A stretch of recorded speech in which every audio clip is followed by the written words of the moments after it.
Donc, un troisième Thor sort en salle. Déjà que j'avais pas énormément kiffé les deux premiers, mais alors celui-là, il a l'air d'être super spécial, je sais pas pourquoi, il a l'air de s'être tapé un délire avec les années 80. Ouais. Bon, je vais quand même aller le voir. Et... on se revoit dans 3 heures.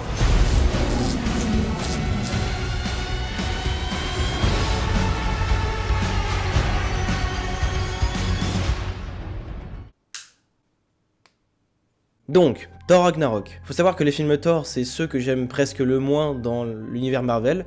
Déjà que l'univers Marvel commence vraiment un peu à me gaver, mais Thor, vraiment, je sais pas pourquoi ces films, ils ont jamais réussi vraiment à me transporter, je suis jamais vraiment emballé devant, contrairement à un Avenger ou un Iron Man. Mais, c'est pour ça que cette critique va être assez courte, on sait que quand on va voir un Marvel, c'est forcément bien fait.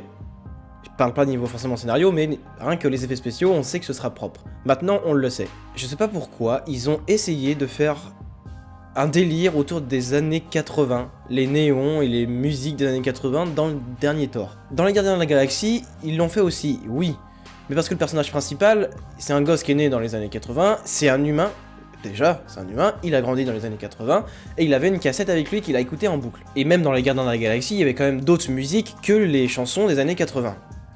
Et là, dans Thor, je sais pas pourquoi, je sais vraiment pas c'est quoi leur délire avec ça, mais ils ont tapé une com là-dessus. L'affiche, elle fait un peu années 80, le logo, il est en années 80, et dans le film, je sais pas si vous vous souvenez, mais par exemple, dans les Iron Man, il y a une musique qu'on reconnaît, dans les Avengers, c'est pareil, mais dans celui-là, je sais pas pourquoi, c'est pas le cas, parce qu'il y a que des musiques des années 80. À tous les combats, il n'y a pas une seule musique épique, c'est une musique, enfin si, il y en a vraiment un tout petit peu, mais c'est principalement des musiques des années 80, donc ils nous sortent les grands classiques, on les reconnaît à chaque fois, mais ma question, quand j'ai vu le film, c'est pourquoi ? Pourquoi ils ont voulu faire ça ?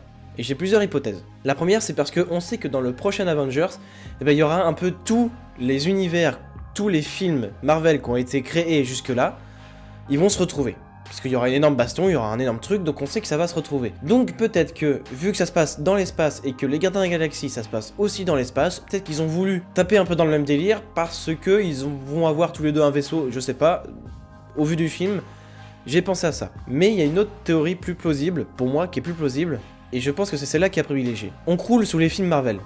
Il y a, je veux dire, en 5 ans, il y en a plein qui sont sortis, et il y en a encore plein à venir, vraiment plein. Et je pense qu'ils se rendent compte qu'il y a comme une lassitude qui commence à s'installer. Lassitude de l'univers Marvel tout court, parce que c'est sans arrêt des super-héros. C'est sans arrêt la même histoire. Vous regardez Doctor Strange, c'est un mec, un but de sa personne, super riche, qui a un accident, il lui arrive un truc pas cool, et il se rend compte que, oh, je peux être un mec bien en manipulant certaines choses. C'est typiquement le scénario d'Iron Man. Iron Man, c'est pareil, un riche vendeur d'armes qui se fait capturer, il se rend compte que, oh, je suis pas quelqu'un de cool, et il arrive à faire le bien, globalement. Et en fait, rien que ça montre que les films Marvel, ils sont très bien faits, mais il y a une limite, c'est-à-dire qu'il n'y a pas d'originalité dedans. C'est que des films de super-héros, sans arrêt. Même si ça a une histoire différente et des objectifs différents, ça reste des super-héros.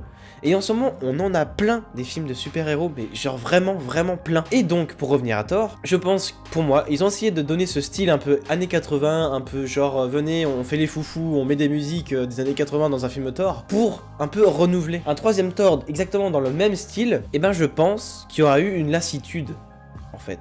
Parce que c'est tout le temps la même chose. On va pas se mentir, Thor, c'est un personnage qui est imbu de sa personne aussi un peu. Il se rend compte au début, ah humain, je suis supérieur à vous, je suis un dieu, apportez-moi à boire, et il casse une tasse par terre, si tu veux poteau, nous on fait pas comme ça. Et il se rend compte au fil des films, au fil des heures, que je suis juste quelqu'un de normal, il faut que je fasse le bien, etc. Et dans là, le Thor Ragnarok, c'est exactement la même chose. Vous l'avez vu dans la bande-annonce, son marteau se fait briser, et il se dit « Mais je suis rien, c'est mon marteau, etc. » Mais on sait tous comment ça va finir, on le sait. Il le montre dans la bande-annonce encore une fois. Tu es le dieu de quoi? Il atterrit avec des éclairs dans les yeux. Il perd son marteau, il se dit « J'ai perdu mon marteau, c'est chiant, je suis plus le même. » Et on voit dans la bande-annonce que ça devient un dieu. Vous avez vu presque tout le film.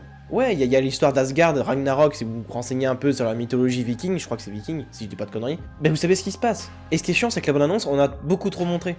Beaucoup trop montré. On sait pertinemment que les films qui sortent maintenant, Marvel, c'est juste des tremplins vers l'Avengers qui sera en 2 films, l'Avengers qui sera absolument énorme puisqu'il va regrouper tous les films Marvel. Mais Thor Ragnarok, il est bien, mais Mais voilà, c'est tout quoi. C'est pour ça que je parle pas du film en lui-même. Le film, vous connaissez les acteurs, vous connaissez la boîte de production, vous connaissez tout. J'ai pratiquement rien à dire dessus. Vous savez très bien qu'il sera bien fait. Si vous aimez l'humour Marvel, que moi, ça commence vraiment à me gonfler, mais si vous l'aimez, bah vous passerez un bon moment. Vous passerez forcément un bon moment. J'ai pas passé un mauvais moment devant Thor. Mais... Enfin, je sais pas, c'est tout le temps pareil. Au bout d'un moment, c'est chiant. Dès la scène d'intro, dès vraiment les premières minutes, il y a une dose d'humour. C'est chiant. C'est chiant parce que ce serait bien que Marvel soit... Alors peut-être que c'est pas du tout comme ça dans les comics, je sais pas, j'ai pas lu les comics. Mais peut-être que dans les comics, il y a toujours un humour pareil comme ça. Mais je pense pas. Parce qu'il y a certaines scènes là, c'est typiquement cinématographique et c'est un humour qui est lourd. C'est chiant, c'est clairement chiant. Les premières minutes, vous allez les voir, il est enchaîné, il parle à un méchant. C'est pas du spoil, hein, c'est les premières minutes. Il est enchaîné, il parle à un méchant et il se passe un truc. Je vais pas vous le dire pour vous laisser un peu la surprise de la blague. Mais il se passe un truc, et 2 fois en plus, ils font la blague 2 fois. C'est d'un lourd, dès le début tu te dis, ouais non, avancez, soyez un peu sérieux. Ça manque de sérieux je trouve.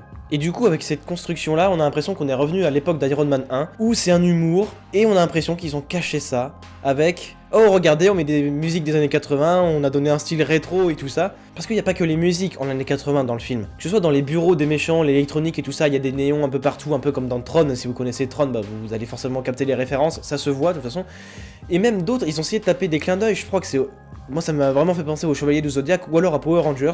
Donc à un moment il y a un personnage qui s'habille, qui met son armure, et là c'est vraiment des gros plans genre épaulettes, épée, tout ça, et ça fait vraiment plan Power Rangers, on voit leur armure qui pop d'un seul coup. Ou, je sais pas, les Chevaliers du Zodiac avec leur armure, c'est pareil, avec leur épée sur le côté.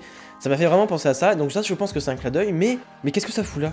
Qu'est-ce que ça fout là? Je sais pas si c'est dans le comics encore une fois de base, j'ai pas lu Thor, j'ai lu aucun comics Marvel, mais je parle juste niveau ciné, niveau référence cinématographique. Mais ça fait vraiment penser à ça, mais je sais pas ce que ça fout là, c'est pas censé être là. Peut-être que vous ça va vous plaire, mais moi ce genre de truc, je sais pas c'est quoi leur délire. C'est plaisant, mais c'est un Marvel sur 20. Donc voilà, j'espère que cet épisode vous aura plu, n'hésitez pas à vous abonner à la chaîne de Stay Awake, à nous retrouver sur les réseaux sociaux, tous les liens sont dans la description, que ce soit Facebook ou Twitter, à venir sur le site et écouter notre radio bien évidemment, et quant à moi je vous dis à la prochaine et portez-vous bien. Ciao.